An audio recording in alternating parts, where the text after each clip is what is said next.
Today we're going to be using cross-hatching to shade in our portrait. Now, whenever you color with black marker, it's a little bit hard to get other colors and values besides just pure white and pure black. So when you use cross-hatching, which is a bunch of lines that are close together, it sort of allows you to create some different gray areas. So you can create lighter gray or darker gray, depending on how many lines you overlap with your marker. So we are going to start off with the outlined portrait that we did last time. So if you need to finish your outlining, that will be the very first step. Now, do not throw away the photograph that you used for this, because by looking at the photograph, we are going to figure out what areas of our portrait are black, like maybe the inside of your mouth, maybe on the shirt here, some details, maybe your hair is dark or your eyes. We're going to look for areas that are gray. So here I see a little bit of a shadow around where the hands are, maybe under the chin, some areas on the shirt. And of course, we're going to leave some areas white. Now, when you do your shading, you do not have to put cross-hatching everywhere on your portrait. But I do at least want to see some places that are totally black. We're going to see some places that are middle gray, and then we're probably going to have a lot of areas that are left white. So I'm going to start with the very darkest areas of my portrait, and I'm just looking at the photograph. I think that the inside of the mouth and maybe some of the lettering on the shirt are going to be the darkest areas for mine. So that's actually going to be a little bit easy because I can just take a bigger, thicker Sharpie and just color these in all the way. So I'm not allowing any white to show through. I want these to appear black and not gray. So we can just color in any of those areas that we want to be black.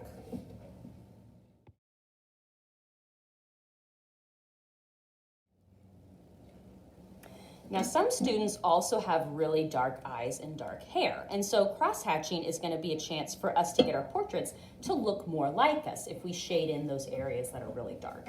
So if you have lighter eyes, then you might not be shading in the whole thing. Your eye might look a little bit more like this. There will be a black pupil in the center, and then sometimes I just put some lines that go out from the pupil, almost like a sun, because it makes it look more like an eyeball. I left a lot of the white showing through because I want a blue or a green or a lighter color eye to look lighter, so I did not shade it all in. However, this student has darker eyes, so for this one, I'm just going to leave a tiny little white highlight and shade in the rest fully black. And that makes it look a lot more like her. Now, same thing for hair. If you have lighter colored hair, you do not need to add quite as many lines to your hair because you want it to stay pretty light. And you don't have to always use straight lines. If your hair is straight, then you might shade it in with some lines that are straight. But if your hair is wavy, then you can even shade in your hair with lines that are wavy, and it will make it appear to have a texture. So if our hair is lighter, then you might not need to add as many lines at this part.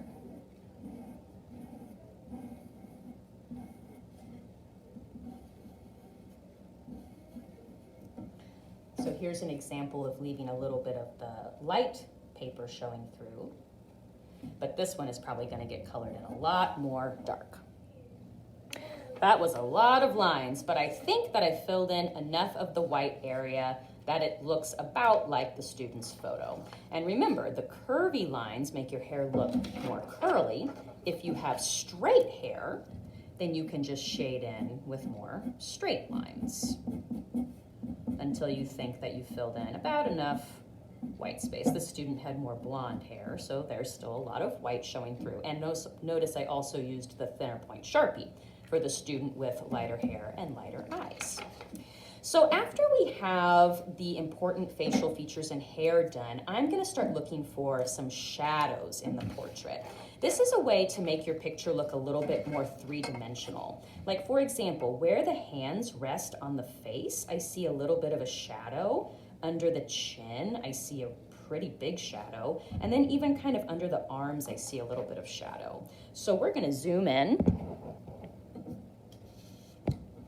to do some of these more shadowy areas. And shadows are important because they're very subtle. You don't need to add any big lines. I'm just using my little fine point Sharpie, and I'm making some tiny little hatching marks right under the fingers, really short ones, that just darken up that area a little bit. And it makes it look like the hand is setting on the face and just covering it a little bit to create that shadow.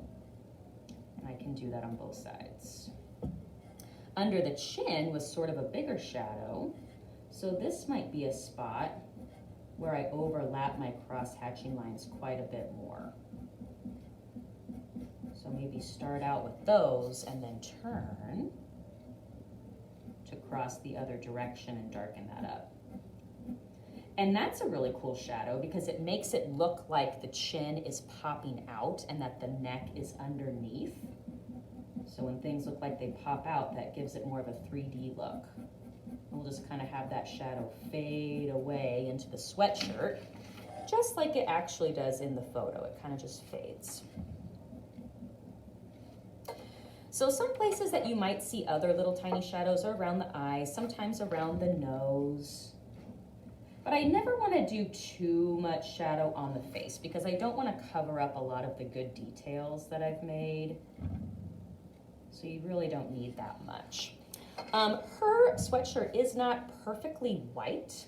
However, I'm going to choose to kind of leave it white because I don't want to have to cross-hatch that giant area of sweatshirt. Remember, we're only picking a few little special areas to do our shadows. So instead of doing the whole gray sweatshirt, I see a little nice shadow under the arm here.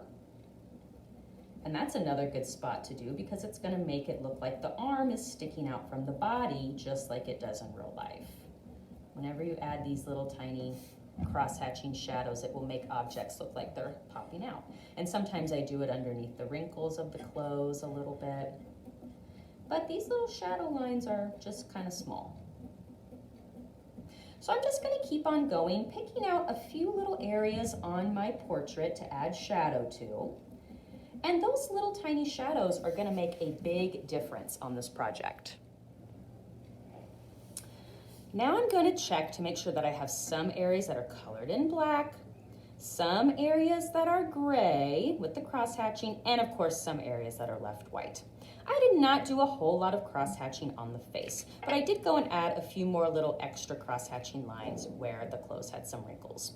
When you are happy with the amount of cross-hatching on your photo, then you are complete.